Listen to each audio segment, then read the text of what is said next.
Սուրբ Այսիոս Աթոսացի, հոգևոր պայքար։ Հնազանդությամբ ամեն ինչ հաղթահարվում է։ Հայր,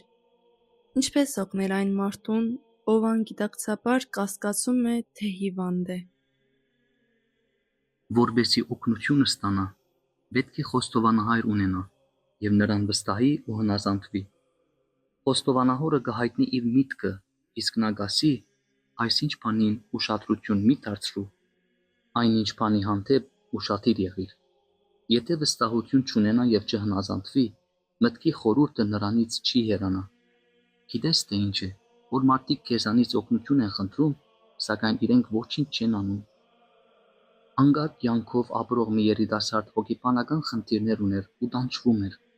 Եկել էր ծխախոտից կարմրած աչքերով և խնդրում էր, որ իրեն օգնեն։ Նաև գեղձ բարեպաշտություն ուներ։ Խնդրում էր, որ իրեն, որպես օրհնություն, սրբապատկեր տամ։ Եվ ծխախոտով էր խոց մտնում։ Ասում եմ նրան, ծխախոտից աչքերդ գազազած շան նման գազկարմիր են դարձել, նույնիսկ ձեր մարդիկ ներսում չեն ձխում։ Ես այստեղ խնգարկում եմ։ Իսկ նա նորից իրեն ներբնդում, գալիս էր օգնություն խնդրում և իր մտքից չէր հրաժարվում։ Ասում էր ինձ, ինչու այնպես չես անում, որ լավանամ։ Ցանկանում էր լավ լինել, մոկական կերպով, միայն թե ինքը ոչ մի ջանք չգործադրեր։ Ասում եմ նրան, դու հրաշքի ոչ մի կարիք չունես, հավատում ես քո մտքին։ Եթե հնազանդվեր, օգնություն կստանար։ Ուշադրություն եմ դարձրել, որ ով լսում է, առաջ է ընթանում և առողջանում է։ Այնուհետ և ինքը, և իր մերձավորները հանգստանում են։ Մի քահանա գնացել էր մի վանք, և նրան ասել էին, որ երգի, սակայն նա մերժել էր։ Նրան ասել էին, ինչու չես երգում։ Ասել էր, որովհետև Սաղմոսն ասում է, թող նրանք պարապանեն Աստծուն իրենց բերաններով։ Նրանց ձեռքերում երկսայրի սրեր կան։ Նա բնդում էր, թե երգելը վատ բան է,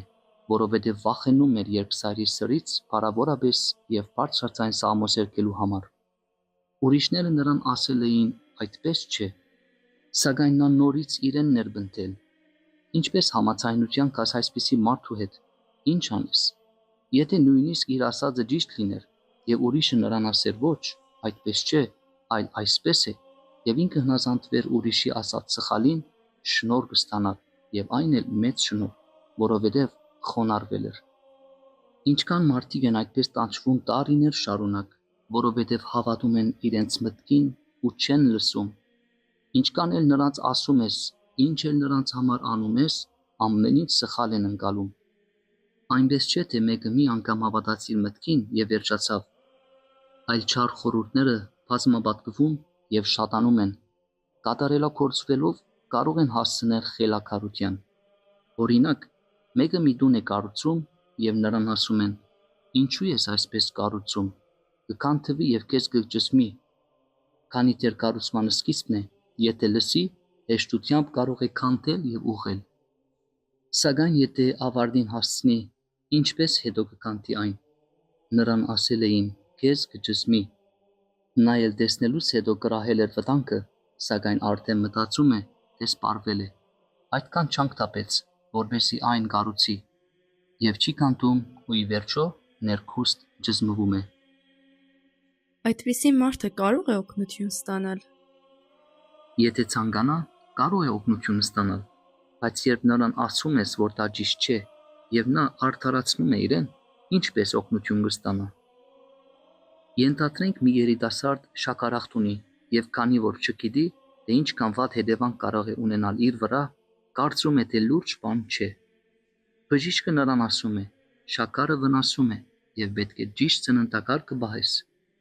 Եթե նրան լսի, խնդիր չի ունենա, սակայն եթե ասի, թող շաքար ունենամ, քաղցր կուտեմ, որովհետև երբ քաղցր եմ ուտում, տաքանում եմ, կարող եմ առանց վերմակի քնել և նույնիսկ ցիան մեջ թավալվել,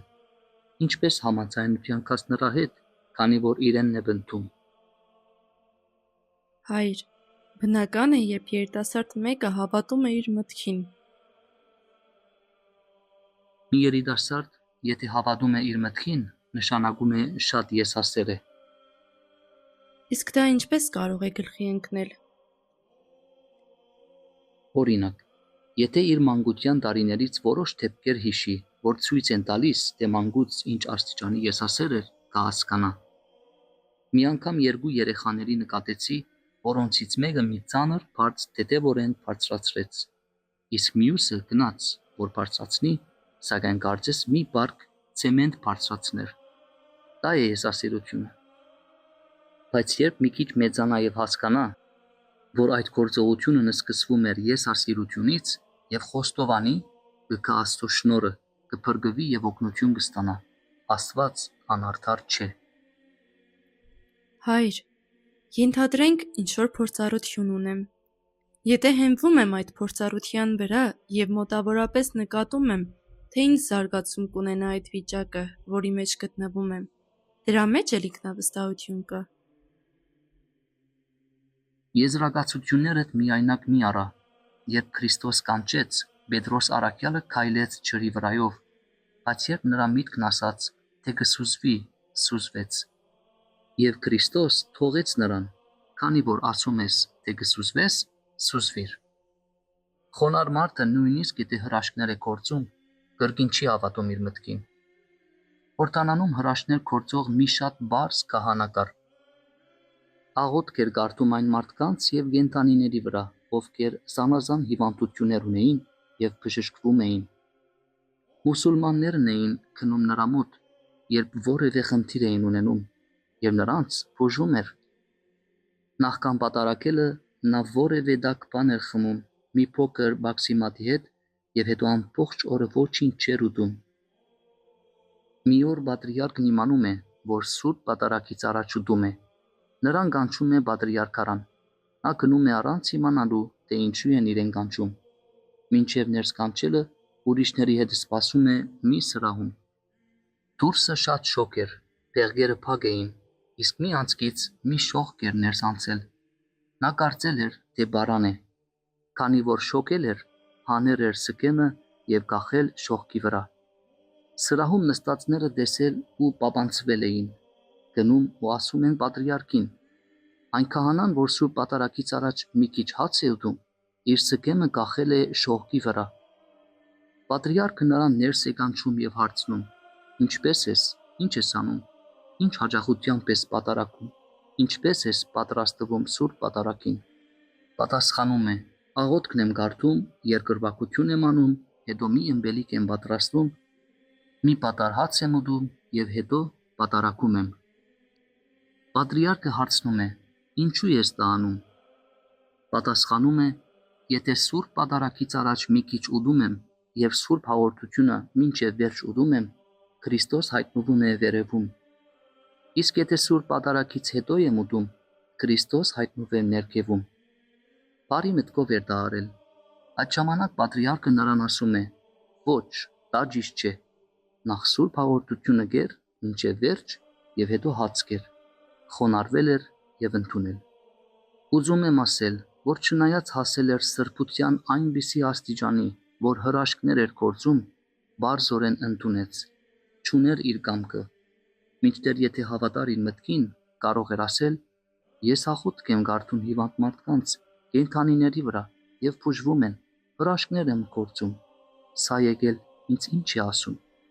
Ինչպես որ մտածում եմ, ավելի ճիշտ է,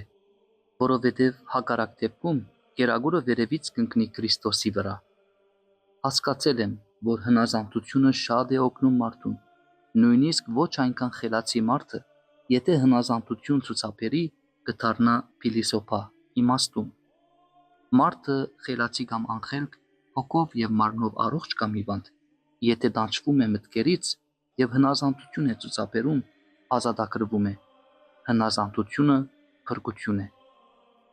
Ամենամեծ եսասերը նա է, ով ապրում է իր մտքերի աշխարհում եւ ոչ ոքի չի հարցնում։ Ինքն իրեն կործանում է։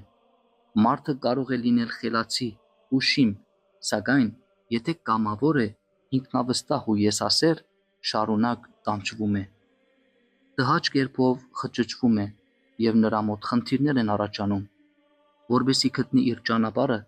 պետք է սիրտը բացի խոստովանահոր առջև եւ խոնարհաբար խնդրի նրա օգնությունը։ Սակայն ոմանք խոստովանահոր մոտ գնալու փոխարեն գնում են հոգեբուժի մոտ։